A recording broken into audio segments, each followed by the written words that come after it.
Disney has finalized its deal to take over Hulu. So, what does that mean for all you streamers out there? Let's connect the dots. First, the deal. Hulu was once owned by four media giants, Fox, Disney, Comcast, and AT&T's Warner Media, meaning it had content from the biggest names in Hollywood.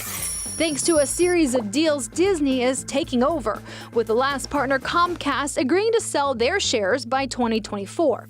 Now, all these big names are launching their own streaming services. Disney, which just bought Fox, is launching Disney Plus with its massive catalog of kids content. NBC Universal, owned by Comcast, is planning its own streaming site, same for AT&T's Warner Media. Word on the street is Disney will use Hulu to feature its non-family friendly stuff. We are talking about all those Fox shows and movies they just bought, and will offer it commercial-free in a bundle along with Disney Plus and ESPN Plus. The moral of the story, as all these Hollywood heavyweights start their own streaming empires, they will pull their content off sites where it had been, like Netflix and Amazon. And you will have to pick and choose who you want to pay every month to stream away. Connecting the dots, I'm Janelle Bludau for H-Town Rush.